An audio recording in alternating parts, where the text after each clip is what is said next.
King Charles's favourite cake is a British classic, but it also divides opinion. King Charles's favourite cake has been revealed, but it appears it is one that splits opinion at kitchens across the nation. According to Fiona's website, the King's absolute favourite cake is a traditional fruit cake, although not everyone is a fan of the classic. Indeed, the humble fruit cake often finds itself at the bottom of the dessert hierarchy, with many Brits turning their noses up at this time-honoured treat. Welcome to Royal Pancakes. If you are new here, please don't forget to subscribe and click the notifications bell, so you don't miss any news about the British monarchy. A survey by cake connoisseurs at jackandbeyond.com, which polled 1,788 people across the UK, placed fruitcake near the rock bottom of baked delights. The survey also found mince pies, Christmas puddings, and angel cakes languishing in the unpopularity stakes. On the flip side, the nation's sweet tooth is best satisfied by sticky toffee puddings, red velvet cakes, profiteroles, and tiramisu, according to the survey's findings, reports the Mirror.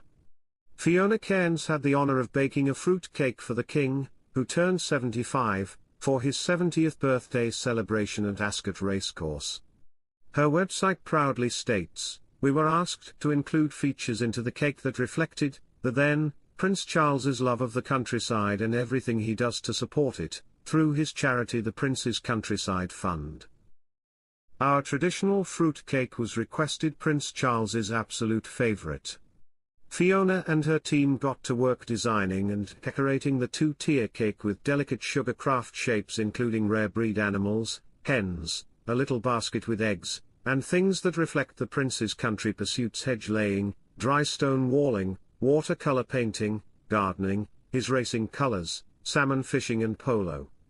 The cake was also painted beautifully with meadow flowers and wild grasses. Recently, the King and Queen Camilla made a public appearance and chose to watch a play about family betrayal during their joint outing on May 29. They attended the Royal Academy of Dramatic Art, RADA, to mark its 120th anniversary, following the King's patronage announcement earlier this month, continuing his late mother's legacy. The royal pair interacted with students over the Academy's present production before they watched an excerpt from The House of Ife, performed by third-year acting students at the Gielgud Theatre. Under the direction of Berutissema, the play, as described on the RADA website, is about a family who are forced to confront the traumas they have long tried to bury. It further details, as the sun beats down on their North London flat, and the authoritarian head of the family arrives from Ethiopia for the funeral, tensions rise, cultures clash and past betrayals are unearthed. Their Majesties picked this production from 3 ongoing plays, which according to the Academy's president, embodies the modern RADA.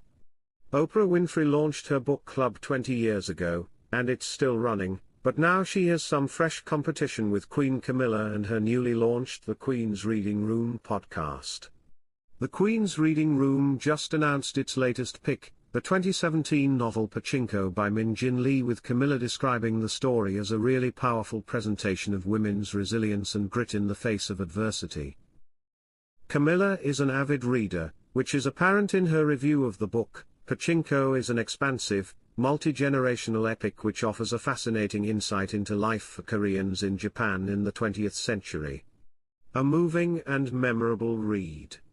In addition to enjoying reading, Camilla encourages the importance of reading as patron to the National Literacy Trust, Book Trust, First Story, the Wicked Young Writer Awards and Beanstalk.